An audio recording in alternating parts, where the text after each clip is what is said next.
Et c'est vrai que Anne Cazobon, elle va piocher au fin fond de sa vie et de ses cartons, de quoi alimenter ses chroniques antidotes. Vous sortez à peine d'un déménagement. Oui, parce que vraiment, ce n'est pas rien. C'est même le 3e traumatisme d'une vie, le déménagement. Et le pire, c'est que ça dure au moins 6 mois, a priori. Pour certains, beaucoup plus. D'ailleurs, ne faites pas comme si de rien n'était. Regardez bien sous l'escalier. Ces quelques cartons que vous n'avez jamais ouverts depuis votre installation dans cette maison il y a 8 ans. Alors pour ma part, je suis passée de l'autre côté de la rivière, du côté de l'emménagement. J'ai rendu les clés de l'ancien logement et je suis dans ce nouveau lieu.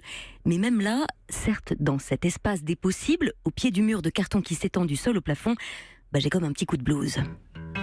Alors je me suis renseignée, ça s'appelle la déprime post-installation. Oui, on ne change pas de vie par magie et parce qu'on change de lieu. Il y a forcément un deuil à faire, celui de la vie d'avant, des habitudes, des contacts, des repères, d'une ancienne posture aussi.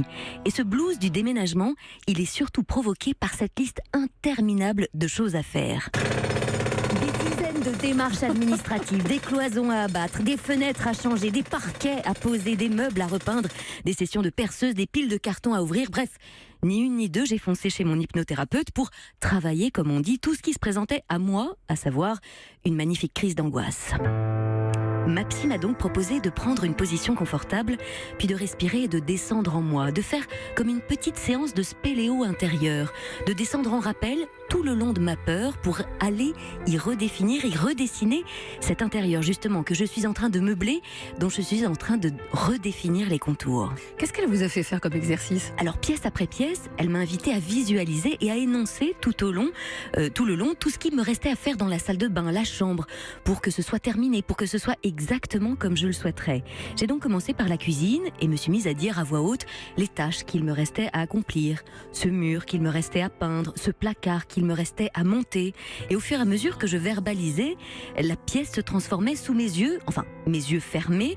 Et puis j'ai poursuivi avec la salle de bain, la chambre, la fenêtre à changer, les cartons à vider, puis le salon, l'étagère, les livres en place, le canapé. Et au fur et à mesure que je faisais tous ces travaux dans ma tête, l'appartement prenait forme. Alors rien de concret pour l'heure, pensez-vous, ce serait trop beau, mais une bonne partie du travail était déjà faite, puisque mon cerveau, mes pensées, avaient intégré ce nouvel environnement, puisque mes cellules avaient ressenti un bien-être fou dans ce lieu complet, bien en place, baigné de lumière, à ma couleur. Une fois mon petit tour du propriétaire intérieur terminé, l'hypnothérapeute m'a invité à faire de même pour les autres chantiers de ma vie, pour la vie personnelle, pour la vie professionnelle. Visualiser une relation harmonieuse, charnelle, à la communication fluide, des missions professionnelles qui ont du sens. Et croyez-moi, depuis, ça va beaucoup mieux, merci. Parce que le chantier de la vie, on l'appréhende bien plus facilement une fois qu'on a déjà en tête la photo du chef-d'œuvre unique que l'on en fera. Et puis un petit proverbe pour vous, Anne. N'oubliez pas, ceux qui descendent à la cave n'en remontent jamais. C'est vrai qu'on a connu votre déménagement, je trouve que vous vous en êtes très bien sortie. Merci Isabelle.